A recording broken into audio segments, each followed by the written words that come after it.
Hello बच्चा लोग, आज का हमारा टॉपिक है इम्यूनिटी। इम्यूनिटी से आप क्या समझते हैं? जैसे कि सपोज आप लोगों को खतरों के खिलाड़ी में जाने का मौका मिला है, ठीक है। और सीन इमेजिन करो कि यहाँ पर खड़े हो एट द सेंटर, ठीक है।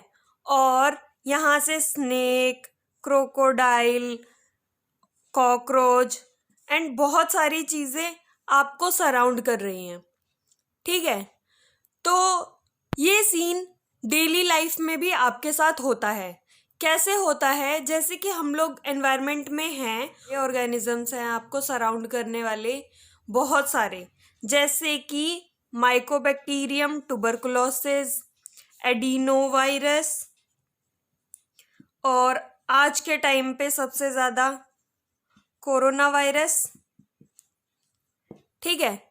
सब आपको सराउंड कर रहे हैं, बट आपको हर कंडीशन में मींस जैसे कि आपके पास एमटी आया, ठीक है, माइकोबैक्टीरियम ट्यूबरकुलोसिस आपके पास आया, लेकिन हर कंडीशन में आपको बीमारी तो नहीं होती ना। कुछ तो ऐसी मतलब काला जादू वाली शक्तियां हैं जो वर्क कर रही हैं अगेंस्ट दीज ऑर्गेनिजम्स, है ना। तो वो जो काले जादू वाली जो शक्तियां हैं, वो शक्ति क्या है? उस शक्ति को हम कहते हैं इम्यूनिटी, ठीक है। तो क्या समझते हैं? कुछ ऐसी प्रॉपर्टीज हमारी बॉडी की, ठीक है, जो वर्क करती हैं अगेंस्ट इन्फेक्शंस, उनको हम क्या कहते हैं? इम्यूनिटी। अब अगर आगे बढ़ें इसी कंडीशन में, तो immunity is of two types, okay. First, जो इनहेरिटेड हो, मीन्स हमने अपने पेरेंट्स से जो ली है, ठीक, मीन्स ऐसी इम्यूनिटी जो हमारे पास बर्थ के टाइम से थी, उस इम्यूनिटी को हम क्या कहते हैं? इनेट इम्यूनिटी, ठीक। और कुछ ऐसी इम्यूनिटीज जो हम अपने लाइफ टाइम में एक्वायर करते हैं, उस इम्यूनिटी को हम क्या कहते हैं? एक्वायर्ड इम्यूनिटी, ठीक। सिंपली हम लोग अगर डॉक्टर बन रहे हैं, इंजीनियर बन रहे हैं, तो हम अपने लाइफ टाइम में अटेन कर रहे हैं वो चीज़ जो हो गई वो हमारी एक्वायर्ड है। तो उसी तरीके से जो हम इम्यूनिटी एक्वायर करेंगे उसको हम एक्वायर्ड इम्यूनिटी कह देंगे।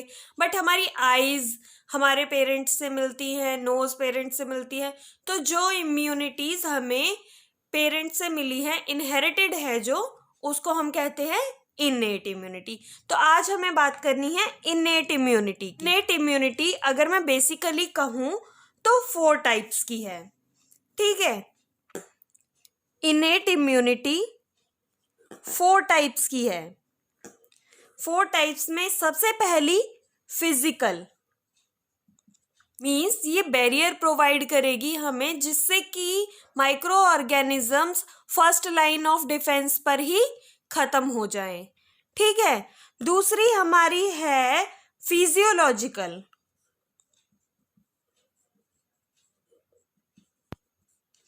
थर्ड है cellular, and fourth one cytokine. समझते हैं ना ये होती क्या है? फिजिकल से मीन्स है मेरा कि जो फिजिकली देखी जा सके। अब फॉर एग्जाम्पल तुम्हारी किसी से लड़ाई है, ठीक है, अब वो तुम्हें मारने आ गया तुम्हारे घर पे, अब तुम्हारी माँ आगे आके खड़ी हो गई, मेरे बेटे को हाथ लगा के तो दिखा। फिजिकली माँ जो है वो दिख रही है ना। तो ऐसा बैरियर जो फिजिकली देखा जा सके, ठीक है, हम जिसे आइस से देख सके, उस बैरियर को हम क्या कहते हैं? Physical barrier. जैसे कि अब बॉडी के एग्जाम्पल पर आए तो ये देखो, फर्स्ट लाइन ऑफ डिफेंस है स्किन, ओके। और अगर हम आउटर से देखें फर्स्ट लाइन ऑफ डिफेंस तो स्किन, और इनर कॉर्नर से अगर हम आए तो म्यूकस मेम्ब्रेन, है ना। अब स्किन क्या है? डायरेक्टली, अब ऐसा तो है नहीं कि कोई भी माइक्रो ऑर्गेनिज्म डायरेक्टली एंटर हो जाएगा स्किन के, ऐसा नहीं हो सकता है ना। और ऐसे ही म्यूकस मेम्ब्रेन है, ट्रैप कर लेती है, ठीक है। माइक्रो ऑर्गेनिजम्स को ट्रैप कर लेती है और खत्म कर देती है, वहीं पर आगे बढ़ने ही नहीं देती है। ठीक, अब म्यूकस मेम्ब्रेन कहाँ कहाँ प्रेजेंट हो सकती है? अब स्किन का तो आपको पता है, all over the body skin present है ना। अब म्यूकस मेम्ब्रेन कहाँ कहाँ प्रेजेंट है? आपके रेस्पिरेटरी सिस्टम पे, जीआईटी पे, है ना, और यूरोजेनेटल पे। या समझ आया कहाँ कहाँ प्रेजेंट है? रेस्पिरेटरी सिस्टम, गैस्ट्रोइंटेस्टाइनल सिस्टम और यूरोजेनाइटल सिस्टम, जहां जहां से एंट्री हो सकती है ना, जो जो ओपनिंग होगी वहीं से हो सकता है। अब फिजियोलॉजिकल अगर मैं बात करूं फिजियोलॉजिकल बैरियर की, तो फिजियोलॉजिकल बैरियर क्या होता है? फिजियोलॉजिकल बैरियर का मीन्स है जो ऐसा बैरियर जो कि फंक्शनल है ना, मतलब जो फंक्शंस हों। अब जैसे कि फंक्शनल अगर मैं बात करूं तो बॉडी में HCl प्रोड्यूस हो रहा है ना, स्टमक में HCl प्रोड्यूस होता है, सलाइवा है, ठीक, और टीयर्स हैं आइस से। अब आप कहोगे कि ये सब कैसे काम करते हैं? अब देखो, HCl एसिड, सलाइवा का pH भी ठीक है लो है, एसिडिक ही होगा, टीयर्स भी एसिडिक हो गए। तो एसिडिक जब हम होंगे, जैसे कि अगर हमारी आइज में कभी कभी कूड़ा चला जाता है, ठीक है, कोई भी कचरा चला गया, तो उसके बाद क्या होता है, आइज बहुत ज़्यादा टीयर्स प्रोड्यूस करते हैं, जिससे कि पूरी आइज जो है फ्लश आउट हो जाएगी, क्लीन अप हो गया पूरा का पूरा। तो उस वजह से कोई भी माइक्रो ऑर्गेनिज्म ज़्यादा देर तक नहीं टिक सकता। समझ आया? नेक्स्ट है हमारा सेलुलर। फर्स्ट था फिजिकल, ठीक है, सेकंड था फिजियोलॉजिकल मींस फंक्शनल, और थर्ड वन है सेलुलर लेवल पे। अगर मैं सेलुलर लेवल पे बात करूं तो blood is the most highest priority for immunity, ठीक है। अब आप लोगों ने अगर हायर क्लासेस में आप देखोगे कि ब्लड में कितने सेल्स होते हैं, आरबीसी, डब्ल्यूबीसी, प्लेटलेट्स, है ना। अब मेनली अगर मैं ब्लड में भी मेनली जाऊं तो डब्ल्यूबीसी, ठीक है, वाइट ब्लड सेल्स जो हैं वो हाईएस्ट इम्यूनिटी प्रोवाइड करते हैं, सबसे ज़्यादा इम्यूनिटी का वर्क जो है वो डब्ल्यूबीसी करते हैं, ठीक है।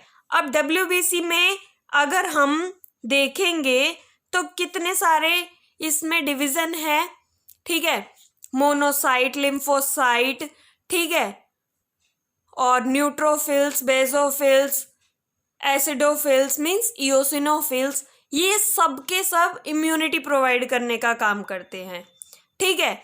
और अगर मैं बात करूं टिश्यू लेवल पे, ठीक है, सेल्स भी तो मिलकर टिश्यू ही बनाते हैं ना, तो टिश्यू लेवल पे अगर मैं बात करूं तो मैक्रोफेजेस, ठीक है, टिश्यू लेवल पे मैक्रोफेजेस वर्क करते हैं, प्रोवाइड करते हैं इम्यूनिटी। तो ये सारी चीज़ें तो हमारे पास ऑलरेडी प्रेजेंट है ना, ब्लड भी हमारी खुद की बॉडी में है ही, ऐसा नहीं है बाहर से लेना पड़ रहा है या एक्वायर किया है, ठीक है। स्किन भी हमें मिली ही थी, ठीक, म्यूकस मेम्ब्रेन भी हमें मिली थी, तो ये सारी चीज़ें हमारी इनेट इम्यूनिटी में इस वजह से हैं, ठीक है। नेक्स्ट हमारा जो है साइटोकाइन की अगर हम बात करेंगे तो ये वर्क करता है एज अ बेस्ट फ्रेंड, ठीक है। अब क्या होता है, जैसे कि मैं हूँ, मेरी फ्रेंड है, ठीक, अगर मुझे कोई प्रॉब्लम हुई है तो मैं ये चाहूँगी मेरी फ्रेंड को सेम ये प्रॉब्लम ना हो, है ना। तो साइटोकाइन बैरियर भी यही काम करता है, जब कोई सेल्स, ठीक है, जब हमारी बॉडी के कोई सेल्स वायरस से इन्फेक्ट होते हैं, ठीक है, तो वायरस इन्फेक्टेड सेल्स जो होते हैं वो रिलीज करते हैं इंटरफेरॉन्स, ठीक, मीन्स ये सिग्नल दे रहे हैं, देख मुझे प्रॉब्लम हुई है तो तू बचकर रहे, तेरे को कोई प्रॉब्लम नहीं होनी चाहिए, है ना। तो इंटरफेरॉन्स जो है वो एक ऐसा प्रोटीन है जो नॉन इन्फेक्टेड सेल्स को